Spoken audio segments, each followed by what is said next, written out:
meteor strike on Apple's business if China annexes Taiwan. Because not only are all the issues that my book is about, which is that all the manufacturing is in China and what a problem that is, but even more so is actually that all the CPU development is in Taiwan. And so if there's a war for Taiwan, I mean, this isn't going to happen peacefully. The fabs, the foundries, the manufacturing capabilities in Taiwan would go out of business in the first hour. And that means there's no AirPods, there's no iPhone, there's no MacBook for probably several years. Nobody is as exposed to that risk as Apple, and Apple has been TSMC's biggest client for more than 10 years. I'm so excited about this event. So John here is not just a moderator of the event, he is one of the key characters in the actual book. He was the character that I discovered sort of 150 interviews in, and I started writing the chapters for the first time. I'm saying this, it was really this, because I found his story so exciting. So I want to give you a quick 5 to 10 minute overview of what the book is. Apologies if someone has read the book. And then I'll give the sort of introduction as to why John was such a sort of foundational character in the book, and then we can kind of have a conversation and whatnot.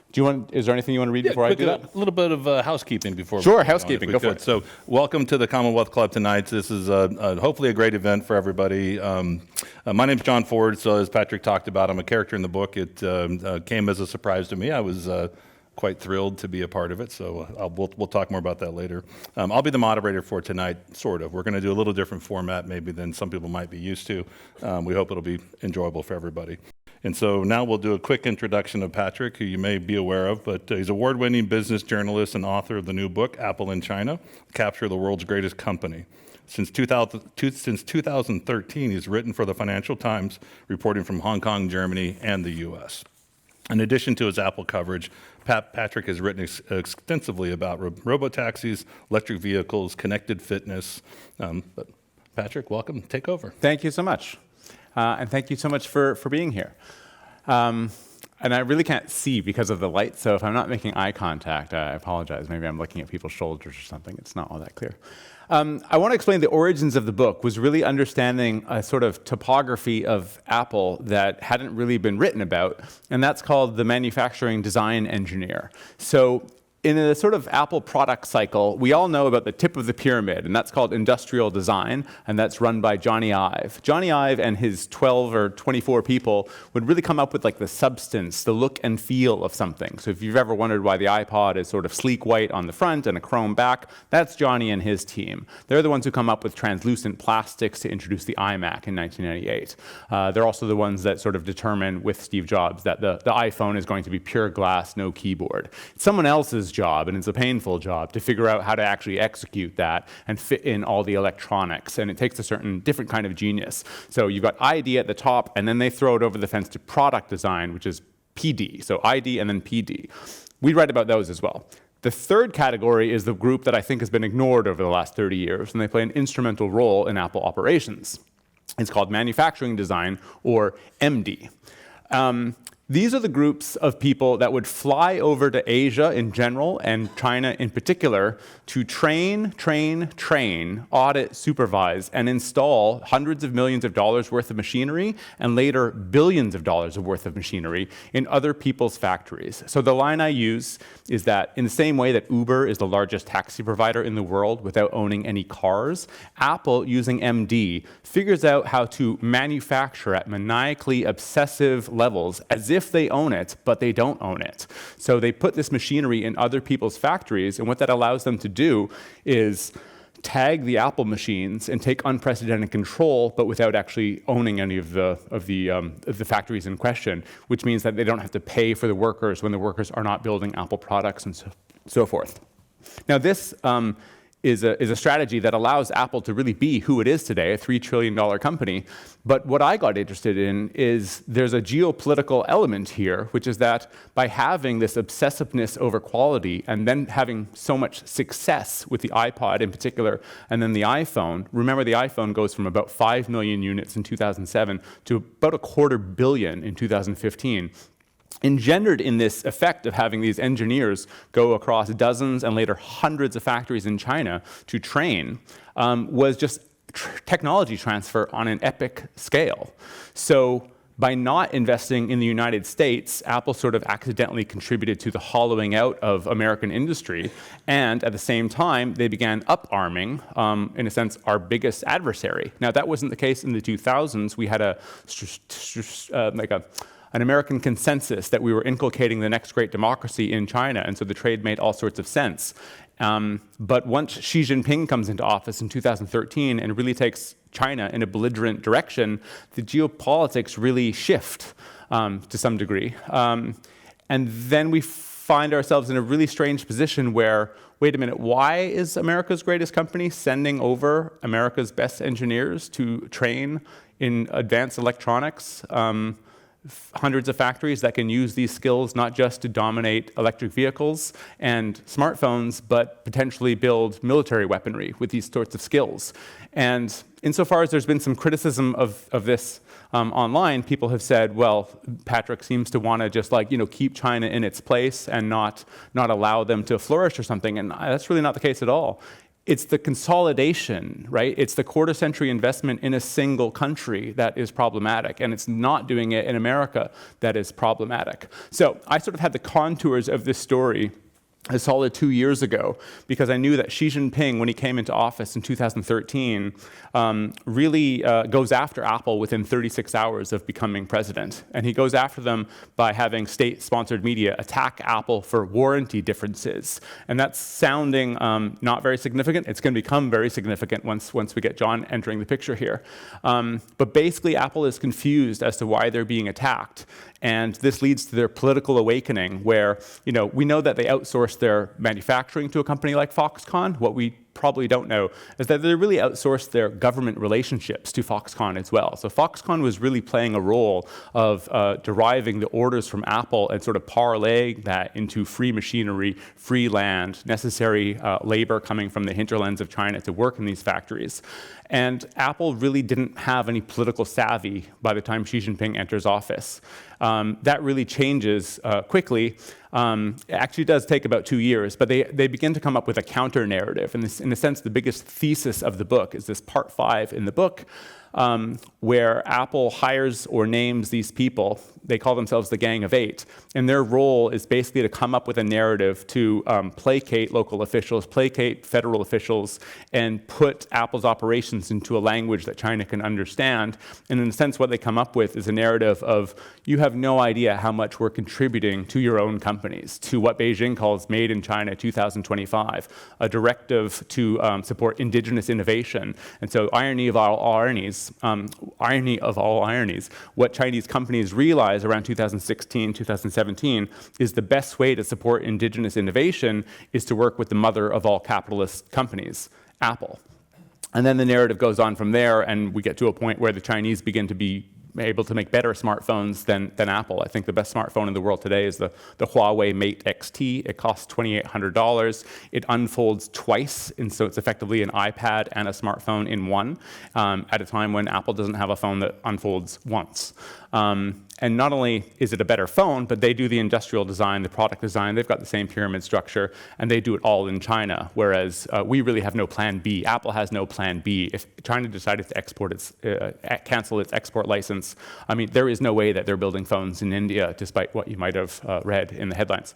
So what was so exciting about meeting John Ford is that John tells a totally different part of the story, and it was something missing in my 70-page book pitch, which is the sort of birth of the smartphone market, or the iPhone market, really, in China. And so if you remember, when the iPhone came out, it cost $4.99, maybe $5.99. It was enough for Steve Ballmer, Microsoft CEO at the time, to openly mock, really infamously, the price of the iPhone. And he basically said, no one's going to buy this thing. And that's for an American audience. So just try to remember that it wasn't an intuitive thing that we were all going to pay large amounts of money for this smartphone. And so Apple really didn't think the phone was going to do really well in China. After all, the reason they're in China is it's a big country of depressed wages. It's not a country where people are buying, a ubiquitous, expensive phone. And the smartphone in China instead goes absolutely wild in 2010. And John is sort of got the front row of all front row seats to this whole narrative. And I'll hand it over to you to sort of tell us how you get involved in Apple. Yeah. And we'll tell the story of them opening the first store in the country, which you lead. Yeah, so I'll backtrack a little bit in kind of my history and kind of how I wound up in that China market position. So my early years, I was a missionary in Taiwan. I learned to speak Chinese, so I'm fairly fluent in Mandarin.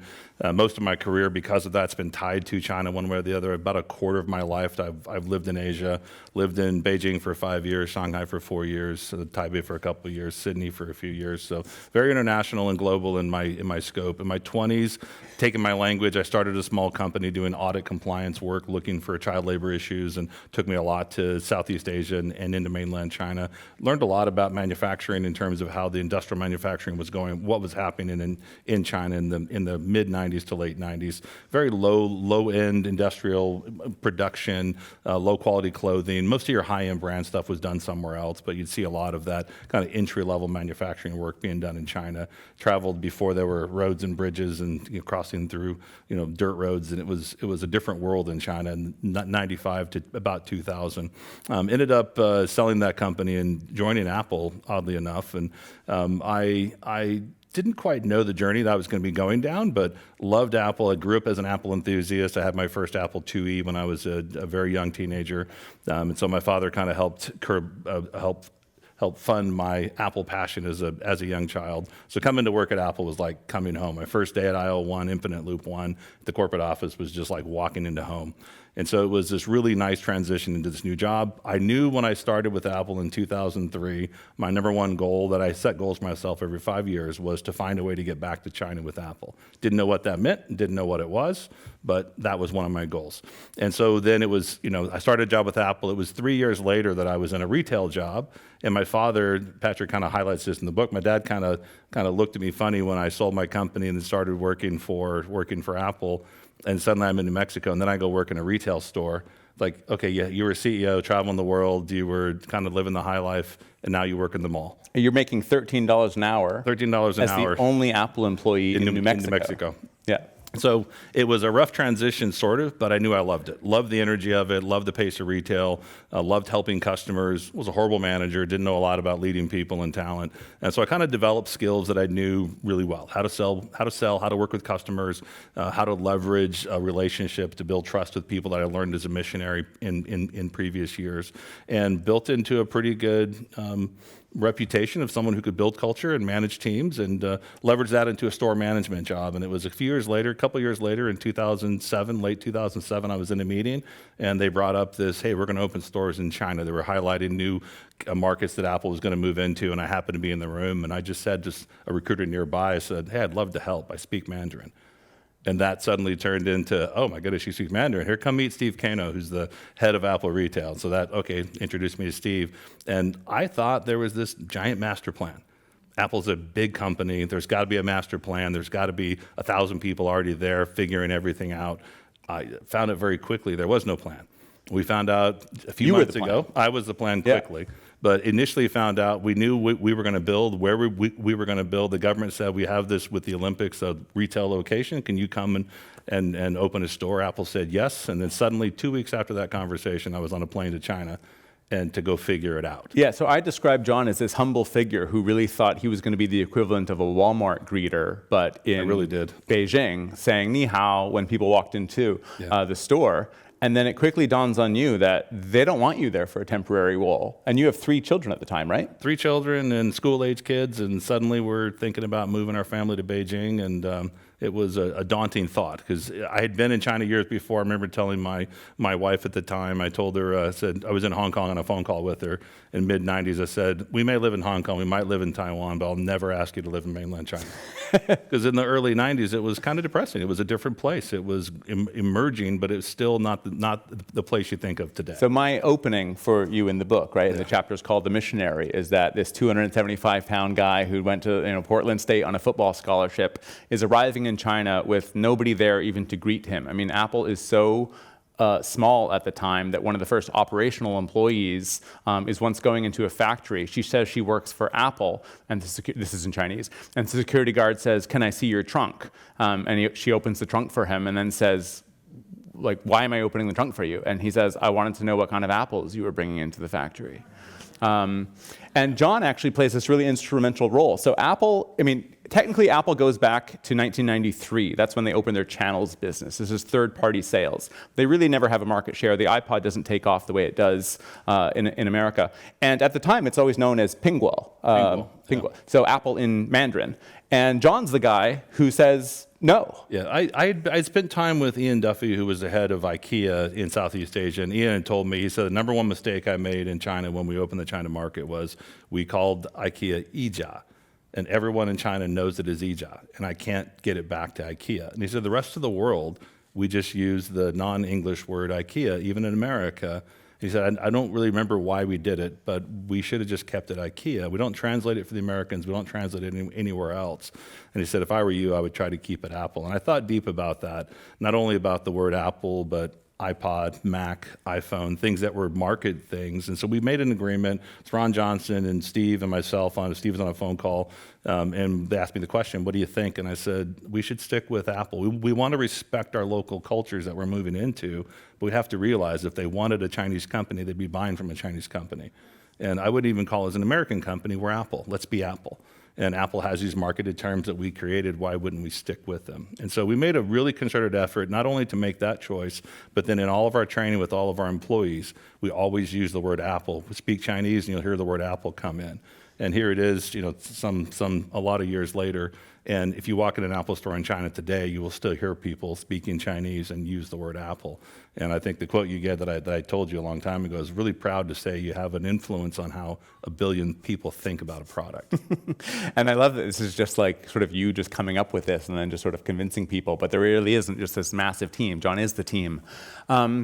Can you tell me about, okay, so what among the first things that happens when John arrives in the country is he realizes there's a catch-22. You can't get a retail license unless you have a store, and you can't build a store unless you have a retail license. Yeah. And so you surmise, okay, this is probably about finding an official, giving them a red envelope stuffed with cash, sure, and you solve the problem that way. But from day one, you don't want to be involved with any sort of corruption. Yeah, certainly as an American, you have very strict laws against political corruption, so you can be very, very careful about that. And we take, anytime you're in kind of a leadership role in a company like Apple, they walk you through the course on things you can and can't do. And so you're aware of it. I was already aware of it.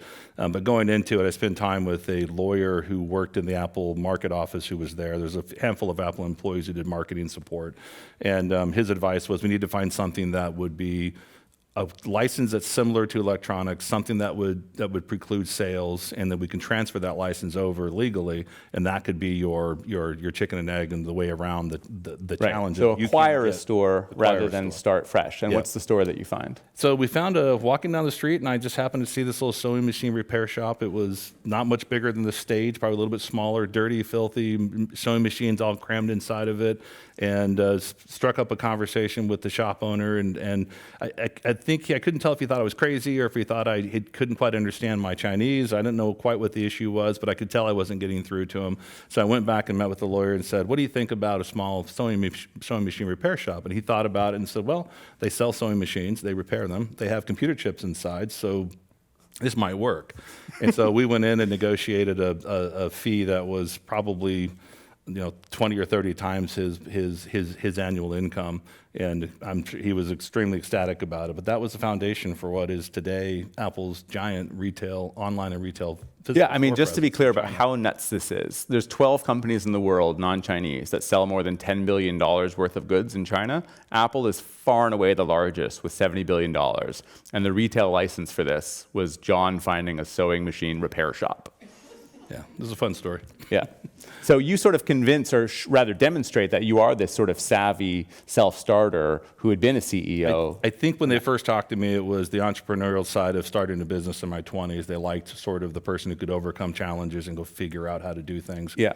My very first client as a small company was the National Basketball Association, and that was, going from a 23-year-old kid to get in that client. I think they liked that journey that I went on. Yeah, totally. And so I think I have all these moments of overcoming challenging obstacles, and that led me in this pathway of, trying to figure out. And trust me, your first section of the book that talks about me highlights me flying into Beijing in gloomy skies, going through the imposter syndrome in my heart. I was completely thinking, how in the world am I going to do this? The quote that I use is from Steve Jobs, and some of you may know it. It often goes viral on LinkedIn, where Steve Jobs says, we don't hire smart people and tell them what to do. We hire smart people so they can tell us what to do. And I thought, you're the quintessential example of that. Yeah. So maybe we haven't quite explained. So what happens is Apple gets this opportunity, unbidden, to build a store in the Sanlitun district of Beijing. And so a mall is basically being developed. The neighbors end up being Nike. It's probably the first mid-income mall in all of China. Most of them before that had been focused mostly on Cartier and Prada and all the really high-end brands. Yes, ultra luxury or bargain basement. This was much more in the middle, toward a middle-class customer. With the Olympics coming in, it was a prime location for us to be. We had the center spot right in the middle of the Sanlitun courtyard. It was a beautiful spot, very small, and so that modest small size meant our rent wasn't quite as bad. Yeah, the small was actually a good factor because Cupertino's not convinced this is going to make money. Cupertino had thought, and not even Cupertino, the Apple retail team really thought China was more of a 5 to 10 year window problem, not something you were worried about today. They had a lot of countries on the market, on the list. They're well ahead of China that you wouldn't even think would be on the list in today's terms. Yeah, I mean, there's no Apple store in Hong Kong, which is the upscale city of Greater China. There's still no store in Paris. There's no store in Berlin. The Apple store is largely an American phenomenon. There's 70 stores in America at the time, but it's really not much international. And they had stores in Japan that weren't super successful. They were moderately successful, but really Japan at the time was the second largest market for Apple. And the stores did okay, but compared to the US stores, the volume was really quite negligent. So I think they were extrapolating the work in Japan to what might have happened in China. And the belief was we wouldn't do a lot. You alluded to a story the day before we opened. I'm sitting with some other executives, and they were asking me, and kind of in a joking way, what are you going to sell? 12 million in revenue in an Apple store was nearly nothing because most U.S. stores were doing 3, 4, 5, 6 times that much. And so I'm going to fast forward a little bit here, which is just that it ends up being moderately successful in the first few years. But that figure that John and his team are guessing for the first year, 15 million or so, ends up being what Apple's clearing in a single week within about 3 years. And we were hitting $3-4 million days sometimes. Yeah, I mean, so nobody in Cupertino was seeing this. Again, they saw it as a big country of depressed wages, and instead, growth is absolutely wild. But this is where the story just becomes a little bit nuts, because in America, when people are going wild, it's the early adopters that are standing outside the store. They're the ones who want to show that they have the biggest, the best phone, and they'll camp outside, Cupertino or wherever, Palo Alto for 3 days. It's a totally different buyer that emerges in late 2010. Am I right about that? Correct. And so just tell me the disconnect. I would love to know the first time you noticed, because basically you're seeing fairly impoverished people, not city dwellers, and they're in line to buy what is in effect a luxury item. So maybe just for perception purposes, it would be like seeing a line of 5,000 people outside the Tiffany's store, and none of the people look like they can afford the jewelry, and you must be going, who are these people? So could you explain that? So we had a mixture of people trying to do resale work that was confusing. To people would buy and try to sell somewhere else because we only had a few stores in market. But as you saw consumers buying the iPhone, we did some internal surveys, and one of the survey pieces that came out, you alluded to, there were several customers we talked to. One was a young mailman, a young postman, and he was probably in his early 20s to kind of 23, 25 years old. He spent about a third to a quarter of his entire annual salary to buy an iPhone. And the quote that he gave that I'll never forget, and I watched it on video, was something to the effect of, when people see me with the iPhone, I'm not just a mailman. I'm more than that. And the even more dramatic example, which made all sorts of headlines in China at the time, was a young teenager underwent black market surgery to sell his kidney in exchange for enough money to buy an iPhone and an iPad. Now, these might sound like anecdotal examples, but we're talking about a period in which sales in China go up around 3,000%, or I think it's 2,200% in a matter of 3 years. So Tim Cook himself calls the growth in China mind-boggling. I mean, they are not expecting this to be a market, and instead it becomes the market of all markets. Yeah. Okay. Even to the point of, in a different time, you wrote in the book about a moment where an Apple executive who managed supply chain was talking to me and asked my opinion on how many phones we needed to satiate demand in China. And I gave him a number as quite large, and he came back and he said, that's a quarter of the global supply. And I said, welcome to China. Yeah. And I literally said it just like that, a little nonchalant and arrogant. And I think his reaction was just like, is this guy joking? Okay, so I'll explain who is in the line, and then you come in with more color. So what happens is so some background. There are these quasi-gangsters in China, and they're known as the yellow cows. In the 1990s, in the history I give, they noticed that there's a middle-class building in China, and they want to ride more on the trains, but China, this is a decade before high-speed rail, hasn't built the necessary rail car capacity. So what they do is they buy up all the tickets, and then they stand outside the line, and then they just scalp them, and they make money. I mean, not so different if you were going to go to an NBA game tomorrow, and you'd probably find some people scalping.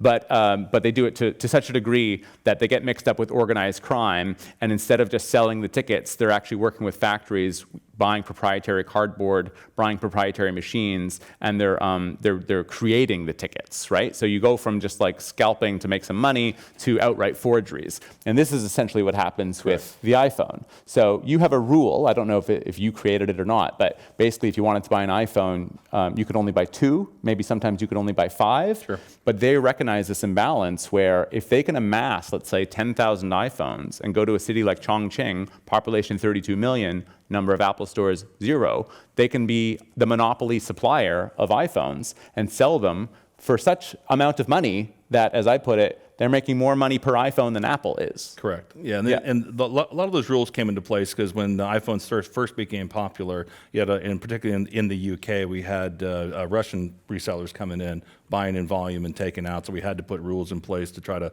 slow down the people that were turning the products around. We had Chinese resellers coming into the U.S. to particularly low tax states and buying up the product, bringing it Portland. back to China. Portland big. Has no sales tax, Delaware, so they were same being way. smuggled in from Sure. Portland. And so it was very, very common practice to buy up in volume, bring back into China, and then resell them in China. We started to sell in China, and then they started to figure, well, let's just buy them right here. And they would bring busloads, and not even joking, busloads of people. So in the morning when I would open, I might have 4,000 or 5,000 people waiting in line to buy iPhones. Yeah, just snaking around the store. Yeah, and the first time we did it, we didn't quite know what to expect. We had 30 or 40 security people. By the 6 months into it, I would have 700 to 1,000 people daily, just who were security people. Yeah, I think I got this number from somebody else, but there was like for every 1 per 10, roughly. for every 10 people in the line, Apple would have a security guard. Correct. But they didn't want to make it look like a custom stop, so it was a plain clothes guard Correct. who was just sort of subtly keeping order, keeping people in line. And then there begins to be these news incidents, right? So you've got ordinary people in line that are wanting to have the Steve Jobs experience of the sanctuary of the store, but the yellow cows are effectively like elbowing these people. There's Correct. bloody noses, and CNN is covering the story. So you're the guy sort of managing the chaos of the Sanlitun store. And if you could tell me just a little bit about what was it like to be able to have like record numbers of sales, so everybody's happy, and yet images and news reports of just like utter chaos. Yeah, it was a tough balance because people would ask about volume, and I said, I don't like talking about volume because I can make volume whatever you want it to be. you pick a number, and I'll make that number happen. It doesn't matter how big or small you make the number.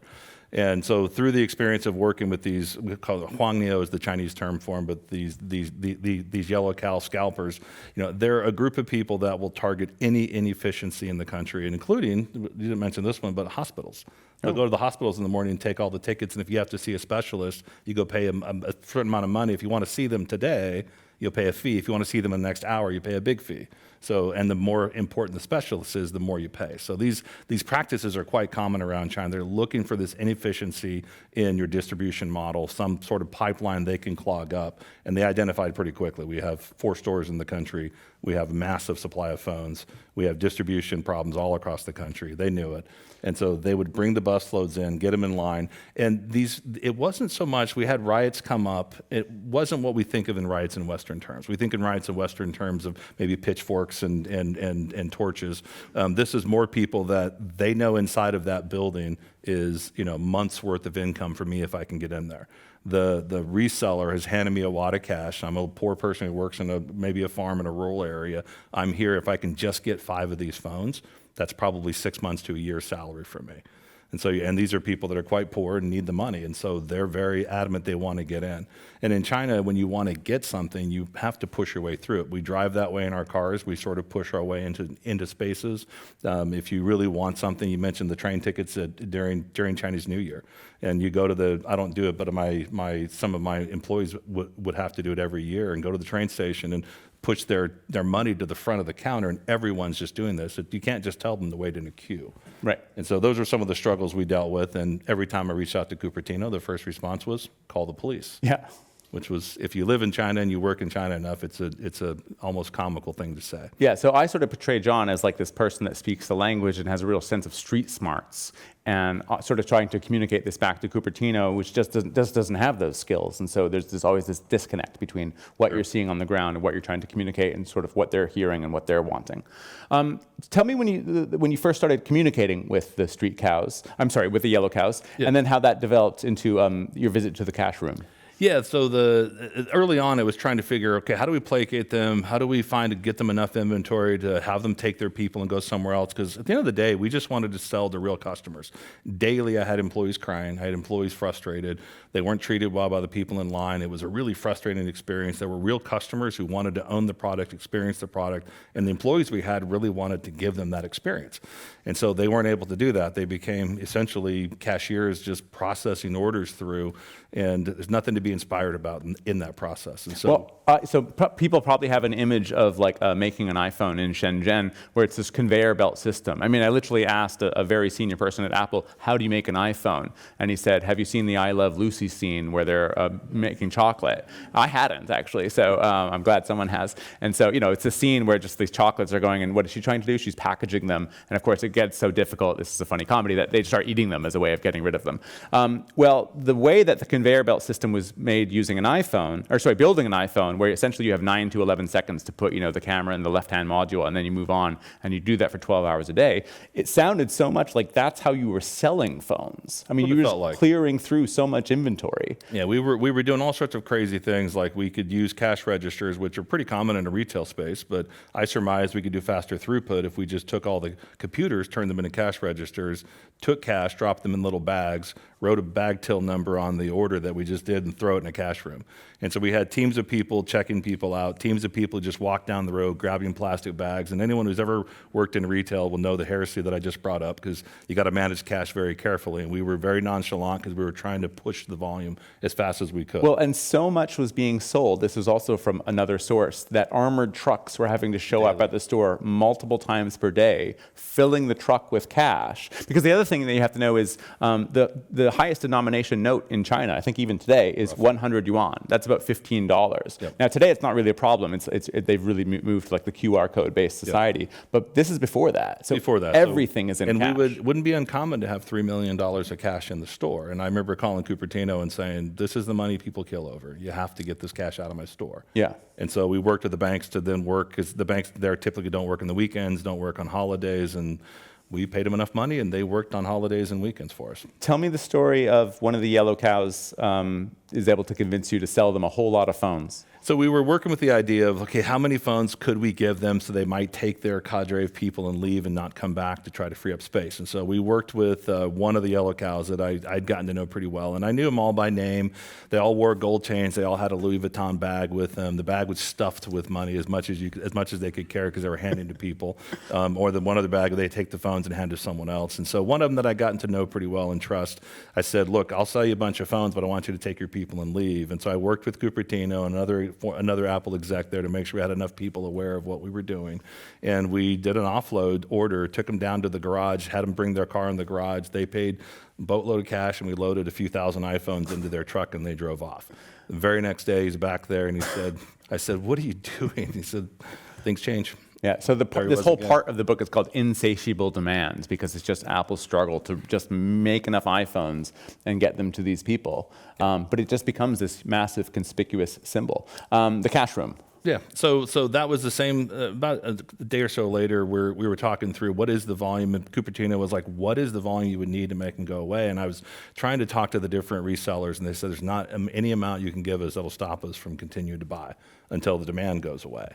And so I said, I don't believe you have enough money. We're one of the biggest companies in the world. And he said, come with me. And he walked me into a room that was maybe a quarter the size of this room, a little smaller, but it was as full of red RMB, 100 RMB bills as I could ever imagine a room being full. And as much as your mind can surmise how much cash would be in that room, it's exactly what it was. It was overwhelming to see it. And that's when I remember telling Cupertino, this isn't a problem with us paying them off to go away. This is really us figuring out distribution. We've got to figure out how to supply the inner cities that they are supplying.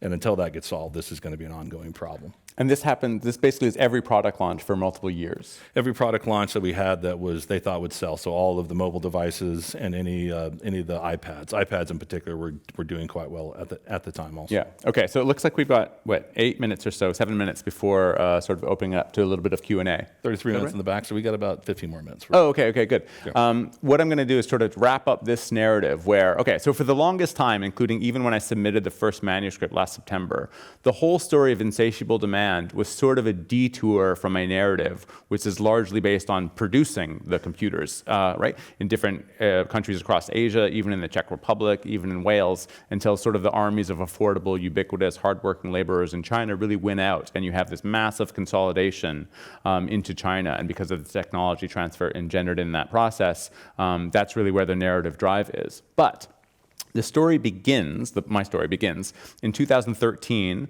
where within 36 hours of Xi Jinping coming into power, CCTV, you can think of it as like a state-sponsored CNN, really attacks Apple for these warranty differences. This was a big story covered in the Associated Press, covered in the Atlantic, and I don't think anyone ever really realized why the warranty differences of all things were an issue. And after submitting the manuscript, I feel like I finally solved the riddle, and it was already the prologue, but then I was able to make some additions to the narrative. And so what was crazy and so interesting for me, it was all about the yellow cows. So I had this detour of a narrative. It was my favorite part of the book, but it turned out to sort of tie a ribbon around the whole thing. So what had happened, if you remember where I said that with the rail car capacity, they started forging tickets.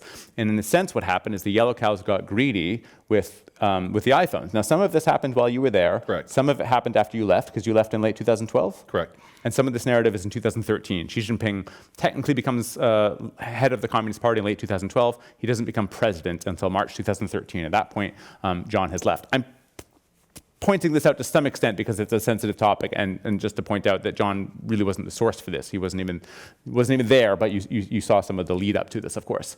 And so, so what happens is yellow cows get greedy.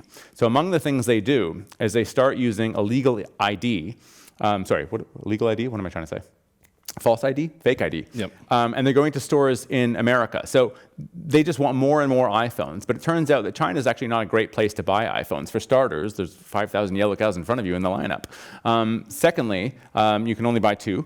And thirdly, there's a value-added tax. So not only does Apple sort of like take the American price and then translate it to a foreign currency and add a bunch of percentage points and then round up to a nice price, but there's also 22%, I think, value-added tax, 20% Correct. value-added tax. Correct. So they start finding ways to buy the phones in America and then smuggling them in. Some of the more nefarious yellow cows get even smarter, albeit more illegal, and they start using 24-month contracts with these fake IDs. So they're acquiring iPhones for 1 month of the 24-month purchase plan. So in other words, they're acquiring iPhones for less than $100, taking them to China, and then still selling them for $700-800, which is a little bit nuts, of course.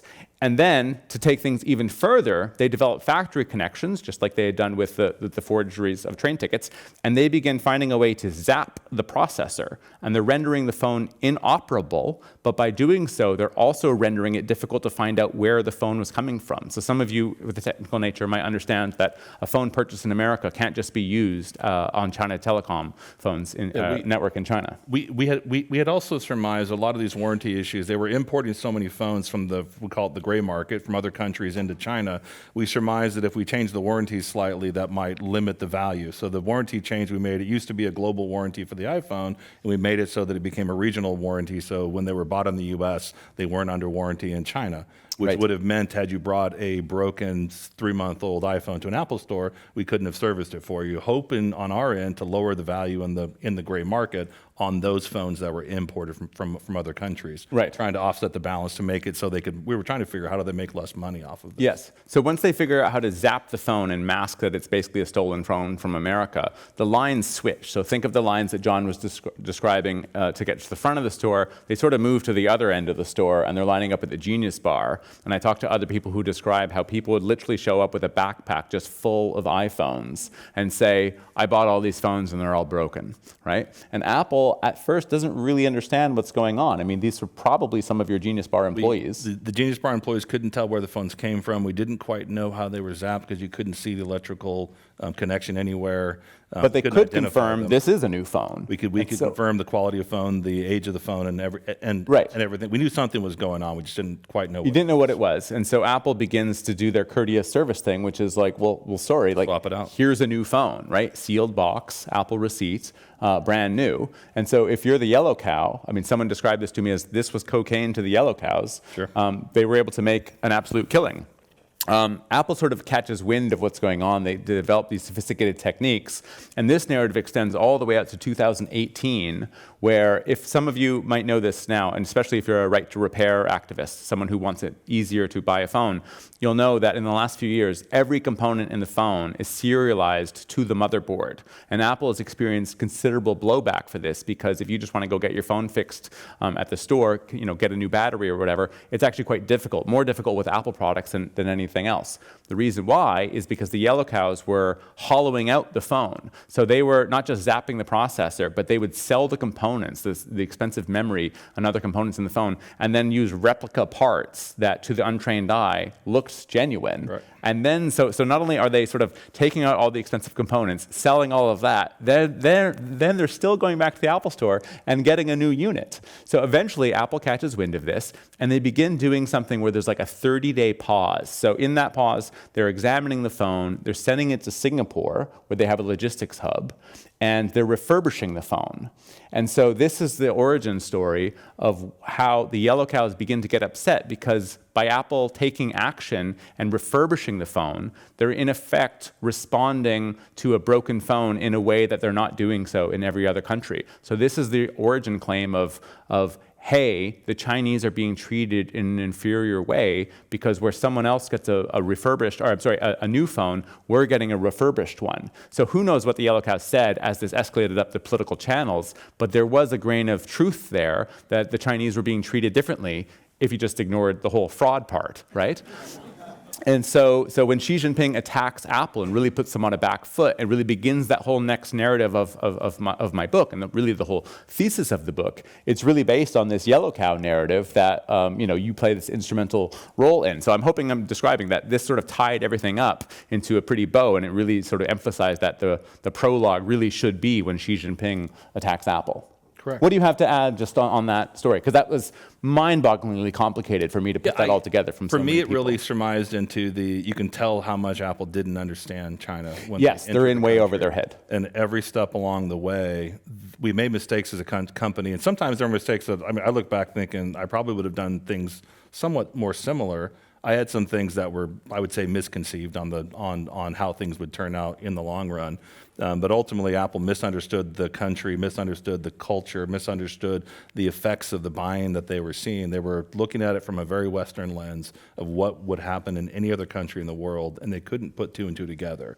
And it really took a full decade beyond where this problem started before they started to get a real grasp on it. And even today, I'm not so sure they have a clear picture on what the next step needs to be. Tell me about the Navy SEALs, because you are in this position where you're trying to sort of have control over the stores. Things are doing really well, but they continue to have this chaotic picture of how you're managing the store. And they don't quite appreciate it, so Apple tries a different tactic. 2 or 3 riots happen over a period of several months, makes global news. If you were paying attention back in when this was going on, the pictures of the store were always there. The story was always quite wrong. It was always quite exaggerated, but it had a grain of truth to it. And let me pause you for 2 seconds. So Sure. tell the Navy SEAL story, but just don't let me forget, John gets arrested by gonna the come local back. authorities. Yeah. And we have I was to gonna tell jump them. there first This and is go how I back to found it. you. Someone had said, did you ever talk to the guy who got arrested after film footage arrived of what's going on? So let's tell that story just after. So we Apple at one point, I was out of the country on a business trip, and I had just come back in, and I was getting these messages on my phone like something's going on, and they had brought in, unbeknownst to me, 4 people. I call them Navy SEALs. They were just security experts former military guys who had a lot of American guys who had a lot of experience managing crowds and unruly crowds, et cetera. They brought them in and had them come and fix the issue with the line and manage the crowd. And within a few hours of being there, I think it was within a day or so of them really taking control, they had started some issues. Local police had gotten upset, taken them off to the jail, taken their passports from them, and we didn't quite know what was going to happen next. So I'm landing as this is happening, and immediately trying to call the ambassador's aide, who was a friend, trying to get Ambassador Huntsman to get involved. I had a couple other political people that we were trying to leverage to get involved to make sure we could get these guys taken care of. And all I was requested by the local police was make them leave the country because they shouldn't be here. And it was another example of Apple, taking a very Western approach to an unruly crowd, not understanding why they're unruly, why they're pushing. And even you highlighted the glass door. They broke a glass door one day, and we would all think they shattered the glass door of the store and came rushing inside. They shattered the glass door, and they stand in shock because they didn't mean to shatter the glass door. They just wanted to raise awareness of their frustration. Yeah. So. And so we'll get to the arrest in a second, but tell me a little bit about your relationship with Mr. Du, the local police officer. And if you don't mind, I love the story of the man who comes in with 25 fake IDs. Okay, so it's the same picture over and over, but it's a different name every time. Yeah. And the guy says, I would like 2 phones each, so 50 phones. Yeah, so Mr. Du is a local police chief who kind of ran the local precinct office. And so everywhere in Beijing, you've got a district. There's a district head who runs the police at a district level, and then there's a kind of a sub-district area. Sanlitun is where our store was. Mr. Du had a police office very near us. He was the one we talked to every time there was an issue, a challenge, a problem. We had to arrest someone for stealing. He was the person that we worked with. So knew him fairly well. He was helpful for the most part, but he was very traditional Chinese in how he dealt with issues. Well, and what I love about this story, so this person comes in with 25 fake IDs. You're saying, you just laugh them off. I'm not going to sell you any phones. So he calls the police. Yes, so that's the difference in when you call the police in China. When someone in Cupertino would say, call the police, they don't understand. So this person with these fake IDs, all different names, same picture, same person, calls the police. Mr. Du comes over, and I tell Mr. Du, I'm not going to sell this person any phones. And Mr. Du looks at the cards, and I said, these are all fake IDs. And he said, how do I know which one's fake or not? And essentially how it works out, Mr. Du's job is to keep the peace. That's it. It's not to really enforce the law. It's to keep the peace and not make waves and keep things subtle. And so this goes to a very common thing in China, which is to compromise. Right. Let's so he compromise. says, why don't you sell him 15 phones? Sell him some. Yeah. And what's interesting, the way I describe it in the book, which I hope readers find interesting, is you sort of realize in the moment, oh, you've actually put Mr. Du in a little bit of a bind here. He doesn't know who this person is. Yeah, because who's going to be able to make fake IDs of that quality? These looked completely legitimate to me. So it's either someone that has government connections or it's someone with triad connections. And if you're sort of in the moment trying to get Mr. Du to sort of like tell this guy to F off, essentially, you're putting him in a bind, and maybe there's a threat to his life or something if he doesn't sort of work with this person that might be connected to triads. It's a challenge in China for local police, and they really don't have a lot of authority. And you told a story about my brother who would come visit me in China frequently, and he always loved it when I would do things in my car that you wouldn't be allowed to do here in America. And things like pull up to a stoplight and next to a police officer and run the red light right in front of him. And it was an example of my brother would ask me all the time, how in the world can you do that? And I said, because the police officer doesn't know who I am. He assumes if I'm doing it, I must be able to.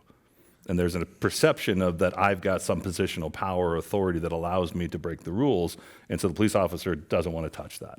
And so it's very common. I teach my kids this, and when they were young, living there, if a police officer comes and wants you to go with them, if they're not carrying a gun, ignore them and walk away. If they're carrying a gun, do whatever they say, because then they're a military police officer or a provincial police officer. They have a lot of authority, and they will use it very, very heavily. So. Yeah, so this is what I love about the sort of street smarts that you have and this understanding, because even if you maybe can't read the Mandarin fluently, you speak the language because you're trying to convert someone to the Mormon faith, right? Sure. So you knew how to speak to someone about the meaning of life, sure. And so you really sort of had to understand a certain psychology, and you get this understanding of law enforcement by dealing with it at a time when there's just conspicuous demand for these which products. leads to my arrest. Which leads to your arrest. Yes, thank you. Gosh, I almost forgot. Yeah, so one of these riots happens, and at the end of the riot, it was a big one, made national news. It's probably the first one they made really big news. There was a moment in minute where I was working the crowd, walking the crowd, kind of trying to keep things calm, just talking to people. I typically would spend time trying to just chat with the resellers, chat with people that they brought in. And there was a moment where someone got really aggressive with me and wanted me to help them get a phone. They were pretty adamant. The lady grabbed my arm and kind of had her fingernails in my arm like she was pretty insistent she wanted something. A young man came up next, and so this thing kind of escalated quickly, and I kind of reached over and pushed the young man away from me. He was right in my face, and I'm a big person, so I know I could push, but I really didn't push, and he collapsed on the ground, did a nice Karl Malone, if you know the basketball reference, collapsed on the ground and writhed in pain, and on the video... He's quivering, he's shaking. quivering. I spoke to 4 people who'd watched the video, black and white, no sound, but basically all that's It looks seen horrible. is that someone gets in your face and this big guy, wearing a blue T-shirt, I think Apple T-shirt, pushes him to the ground. And if you don't know that the guy's acting, I mean, it looks like he's in real pain. It looked bad on video. Well, let me tell you what happens with the video. It gets sent to Steve Jobs. Steve Jobs watches this video and calls up the senior vice president of hardware with 3 choice words about John. Fire that. So that's the chapter One of my title. legacies, I was fired by Steve Jobs. Yeah, except he did- tell me your funny line that you had at lunch today. By the way, we just met today for the first time. Yeah. I mean, he's instrumental to the book, but we never actually met in person. Steve fired me, but wasn't powerful enough to actually fire me. So Yeah, so, he was overridden. right. So And so, okay. So to help Mr. Dew out, so I know this issue happens. It's very global. It's very vocal. You're, as a local provincial police officer, you're trying to keep that peace in the area. So he needs to save face somehow, because his superiors are going to hear about this and call and go, what happened? And he needs some way to say he did something in this moment. So I offered to let him take me to jail. And it sounds horrible, like, oh, you're going to go sit in a Chinese jail and who knows what happens. I went and sat in a jail office nearby for 4 days with my phone, surfed the web, and called people. It really wasn't. How'd your wife feel about it? She was nervous. She was a bit more panicked, I think, and we kept it pretty tight. Not a lot of people in Cupertino knew.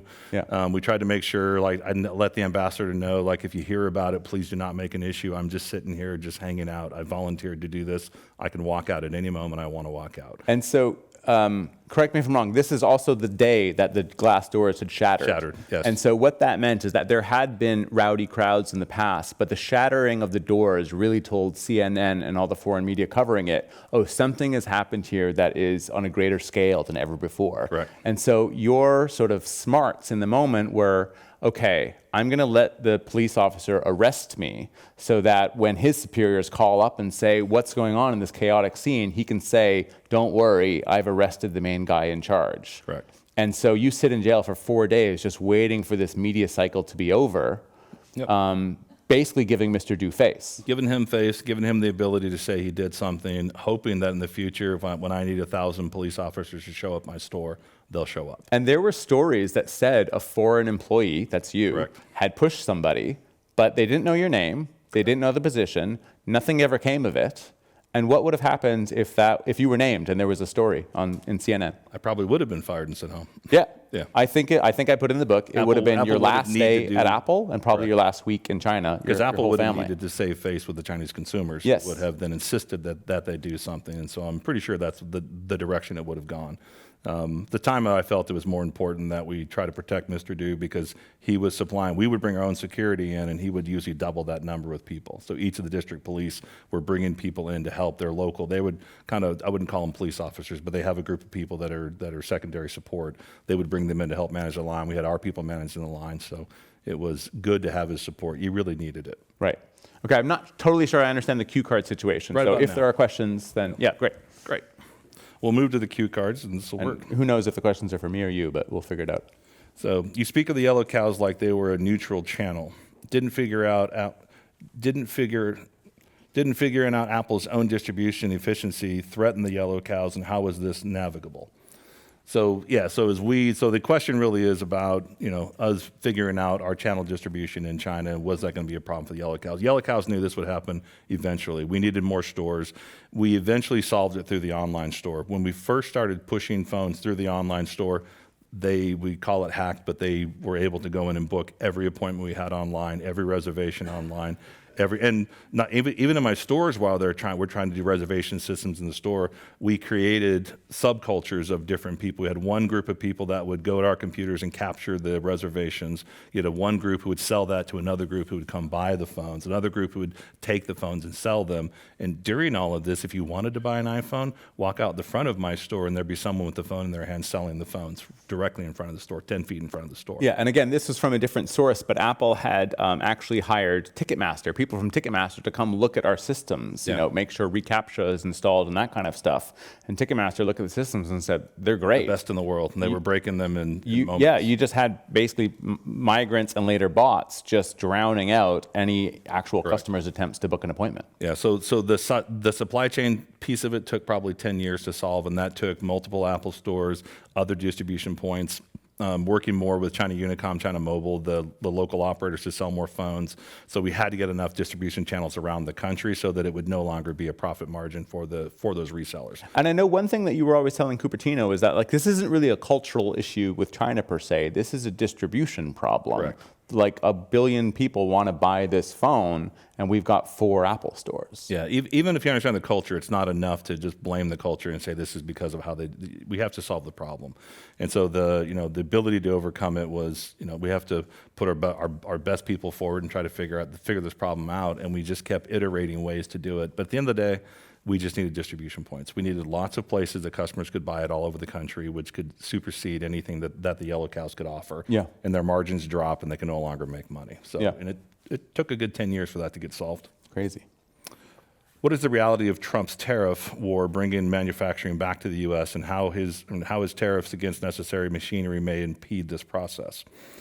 Yeah, you can probably take this piece. So it's really the question, can we build iPhones in America, essentially? Correct. Yeah, and it's a totally fair question, and I'm so scathing about it. So let me just preface it by saying, like, ideologically, I mean, I would love if iPhones could be built in America, but there's probably 20 good reasons why they can't be. And just a few of them would be the obvious things, like our wages are much, much higher. We're just not competitive versus the Chinese.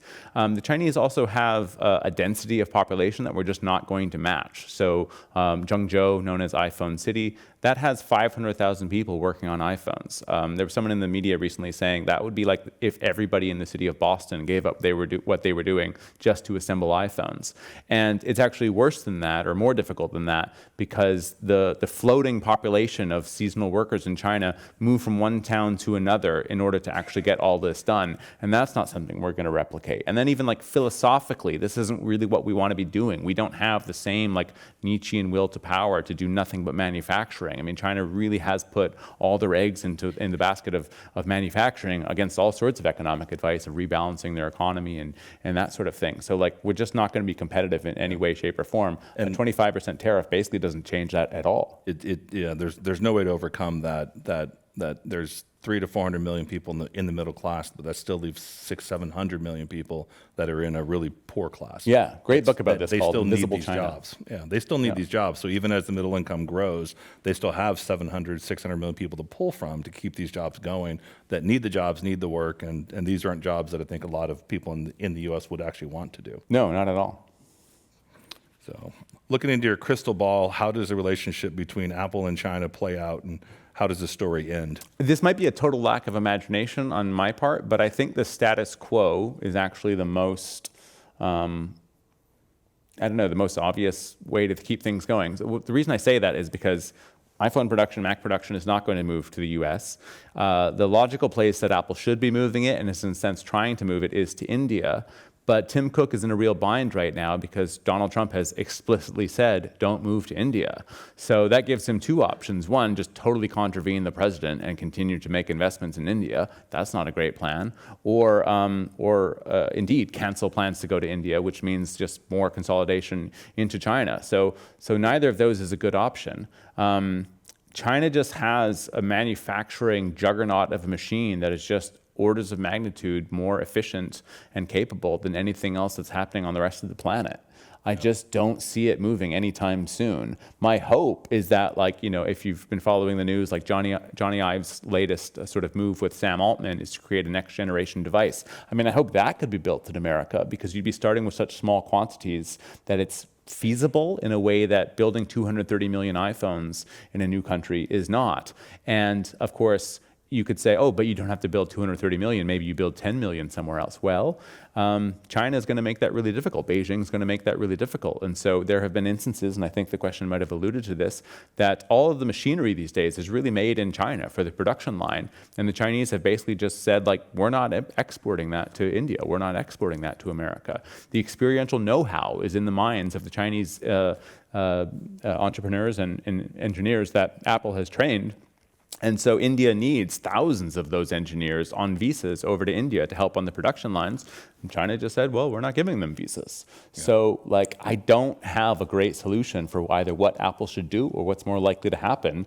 It's this pretty untenable situation where it's probably just all going to stay in China. Yeah, I certainly missed the crystal ball in 08. I told you the story that my staff at the time of 08, if you were in your 30s or below, you were living the American dream of maybe we perceived that in the 50s and 60s, that anything's possible, the economy's great, there's plenty of opportunity, we can go change the world, do anything, influence anything. And those 35 or above sort of saw it as they grew up in the Cultural Revolution, they had blinders on, they were taught by their parents, don't pay attention to things that you can't control, and they were much more stoic about the world. And I really thought that as these younger generation became the future Politburo and people in the Communist Party, that you'd start to see a major change in the country. And you kind of saw it for about 5 to 6 years as it went past the Olympics up to about 2013, and it's sort of shifted with Xi Jinping. I certainly have. Yeah, I mean, not sort of. I mean, that really was like, that wasn't in a sense, your error. That was like America's error. It really in a bipartisan way that we thought by trading with China, we were going to inculcate the next great democracy, and instead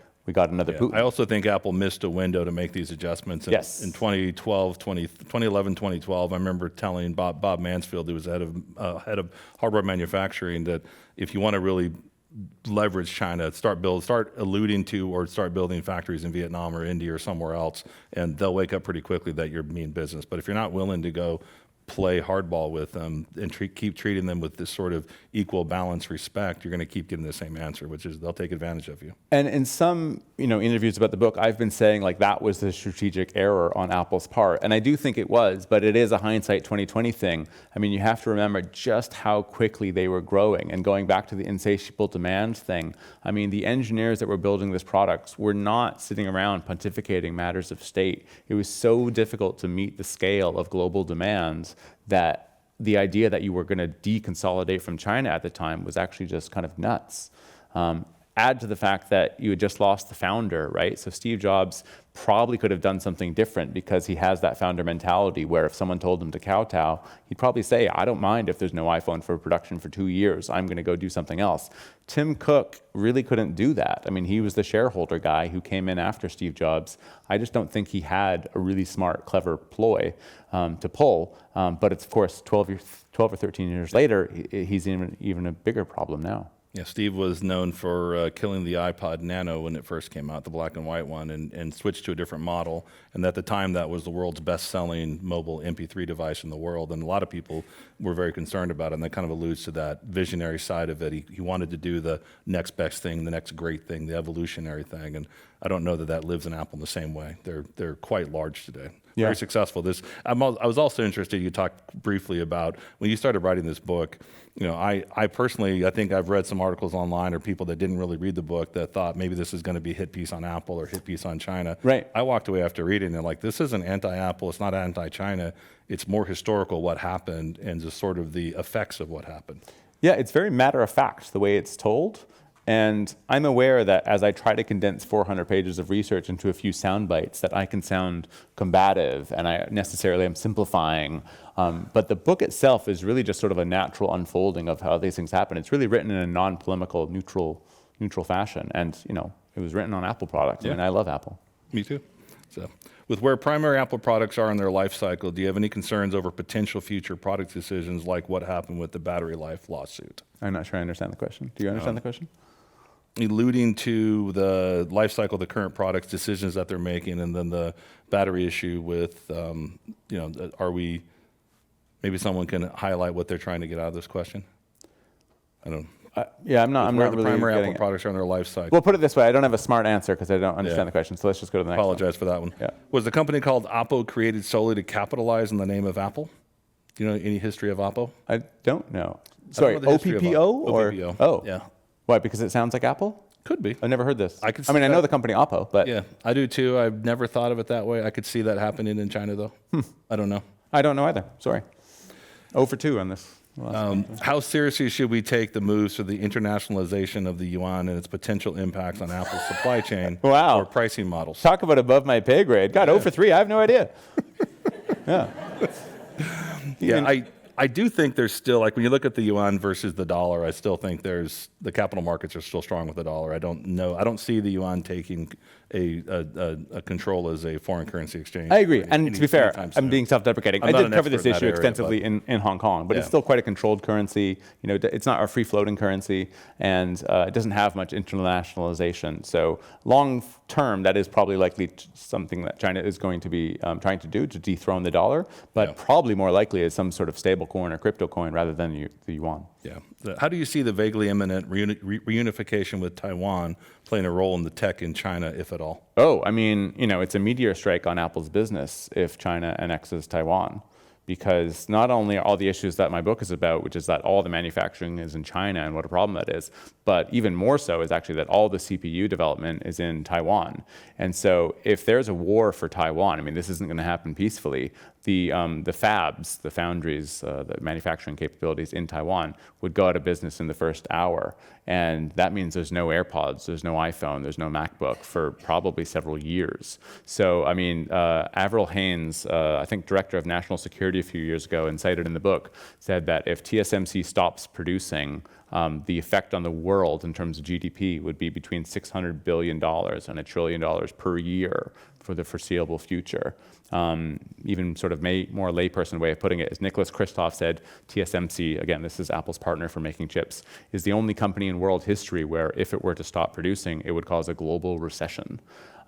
Nobody is exposed to that risk as Apple, and Apple has been TSMC's biggest client for more than 10 years. It's wonderful. Yeah. So that's the last question. I've got That's one a happy question. note to end on. I have one question Oh, for go you for it. before you wrap up. So as someone who thought of this book a couple of years ago, think about the current state of the economy, world affairs. How did you plan a book like this so perfectly timed to the events going on in the world and China being forefront of so I know many someone called it the conversations? best timed book of 2025, and it's hard to disagree. It's certainly how I feel. Obviously, I got lucky with, I didn't realize the book would go to the printers within 48 hours of Trump announcing Liberation Day. So there's that. On the other hand, it's strange that the book hadn't already been written. I mean, after all, 80% of you probably own an iPhone. 100% of you know that it was made in China, and yet we sort of don't know the story of why it's made in China and any of the characters. I mean, for instance, I have a whole chapter on Isabel Mahi, who's been the head of Greater China since 2017. Unless you've read the book, you know nothing about her. I have a whole chapter on Jackie Haynes, who ran supplier responsibility in China after working with Tim Cook for about 2 or 3 decades at 3 different companies. Why don't we know anything about her? Why don't we know anything about the manufacturing design engineers and the impact they had on going to China? So, I want to say, yes, I've lucked out with the timing, but the actual idea of writing a book called Apple in China, I mean, there was nothing brilliant about that. The weird thing is that it hadn't already been written. And I guess the pool of people who could have written it is necessarily small. There's not that many Apple reporters, and I suppose that would be the starting point. And I don't know. I've talked to some of these people why they didn't write the book, and they just had other things going on. And I guess what made it kind of intuitive for me was the last 12 years at the Financial Times I spent in Hong Kong. So I got to know China. I got to know, the Hong Kongers that were going standing up for democracy and basically had their hopes crushed by Xi Jinping. And Hong Kong is effectively a Chinese city now rather than a special territory. Frankly, one that I'm not sure that I would go back to out of safety concerns, and yet I would call Hong Kong my favorite city in the world. Then I went to go live in Germany, where I largely covered the automotive industry, which meant I was in and out of factories, much like you were in your 20s, sort of understanding the importance, the fragility, the resilience of supply chains and telling lots of those stories. And then I covered Apple for 4 years for the FT. And so you sort of combine those things, China, supply chains, and Apple. That sort of culminated in the book pitch. Wonderful. Yeah. Patrick, thank you. This has been a wonderful session. Thank you for joining. The author of Apple in China, The Capture of the World's Greatest Company. Thank you so And much. we encourage everyone here to pick up a copy of the book. I actually picked one up at what local bookstore today, and 3 other ones were out of stock. So that's a good sign that good. they're selling. Well, I would love to sign And them. thank you to the Commonwealth Club for this event tonight, and for everyone involved and those watching. Please look into thecommonwealthclub.org for more information on memberships and upcoming events. Thank you. Thank you.